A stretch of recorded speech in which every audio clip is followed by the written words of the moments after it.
Hey guys, Liquid Blitz here, and today I'm bringing you my best pistol class for hardcore. This is the third hardcore setup vid. I've done sniper and SMG, this is pistol, and I'm going to do LMG and assault later in the week. Like I say every time, this setup is going to be the easiest pistol class to get kills with. It's not going to be for people who want a challenge, so without further delay, let's get into it and break this shit down. As I'm sure you guys can imagine, it comes down to two pistols, the 23R and the KAP40. Yes, the 5.7 and the KAP45 can be fun to use for a bit of a challenge, but they just don't provide the all-around balance needed for every situation. So let's compare the stats of both to see which is more practical on paper. You unlock the 23R at rank 19 and the KAP40 at a fairly late 43. The 23R has a 3-round burst, but the KAP40 is full auto. They both have a mag size of 15, which is 5 bursts for the 23R. With extended mags, this is increased to 20 and 21. The reason it's 21 for the 23R is because it needs a multiple of 3 for its bursts. They both have a damage of 45 to 19. Now, just for people who don't know what this is, because I've seen people get confused over this before, the 45 is the highest damage it can do before it's affected by range and distance. The 19 is the minimum they will do at any range, so close up they'll do 45, but then it reduces over distance to 19 and then stops reducing.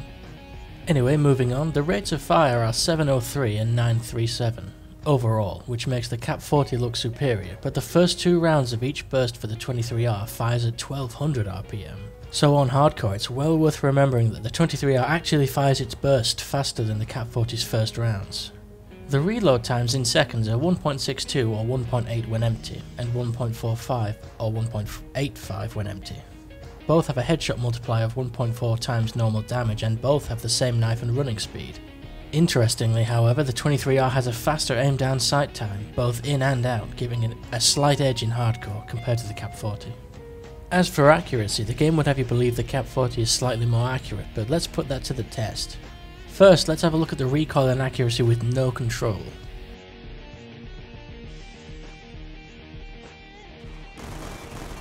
As you can see, more accurate?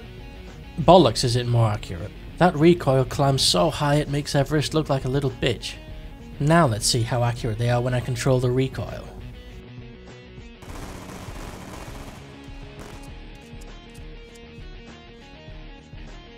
As you can see, the 23R is somehow less accurate than before, but the KAP40 is much better. That's one hell of a difference from before. So from this you can sort of determine two things. If you're a new player or just honestly not very skillful, the 23R will be better for medium to long range since it's easy to aim, but the KAP40 will be easy for you in close quarters combat due to the fact that it's fully automatic. But if you know what you're doing and you're good at controlling spread and recoil, you can make the KAP40 very accurate, even at range, but only with practice. Now let's move on to the ideal hardcore class to use with both of them.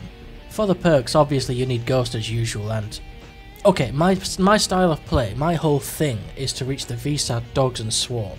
That's my very high score streak setup that I use permanently now. Essentially the only thing I play for now is to reach the VSAT, which then leads to the very high scores. And that's why I always use Hardline on every class. The next two, Awareness and Dead Silence, are hit and miss. As I've said before, I personally would choose Awareness over Dead Silence any day of the week. It's far more useful. That being said, somebody did give me a tip that Dexterity might be a good replacement for Dead Silence, for its faster aiming after running. And I gotta say, I've only used it for a day, but I actually love it. I haven't used Dexterity for a long time now, but I've found that the faster aiming and faster climbing has literally saved my life several times so far. There's nothing worse than climbing up something only for there to be an enemy staring you dead in the eyes. But with Dex on, you climb so fast it completely takes them by surprise. Anyway, the weapons. As you can see on the KAP40 I have extended clip and laser sight. I do not use the extended clip on the 23R because there isn't much point. I only have it on the KAP because the mag runs out super fast. I have laser sight on both just for those immediate panic situations where you have no time to react at all. If I use the 23R I would probably put on laser sight and maybe FMJ or perhaps long barrel, since the 23R is accurate even at long range, but the damage is a bit sucky, even on hardcore. That's pretty much it. This class, with either weapon, is designed for getting high kill streaks, and more specifically for reaching high score streaks, like the VSAT. It takes some skill, but when you master these pistols using this class, reaching VSAT and, by extension, things like Dogs and Swarm can become quite easy. So let me know what you think of this class in the comments below, and also which of these two pistols you prefer. If I had to choose one, I would have to say, for me it's a difficult decision because they're both excellent. I would say when I'm tired and Playing bad, I prefer the 23R for its easier accuracy, but when I'm on my A game and playing good, I prefer the KAP40 for its higher fire rate. But that's just me. Anyway, thanks for watching, like this video if you liked it, like this video if you didn't like it, and subscribe for more tips and breakdowns. Thanks for all the support I've had so far in getting this channel going. If you want to help a fellow gamer out, go follow me on Twitter, that's where all the sexy time stuff goes down. Toodaloo, motherfuckers!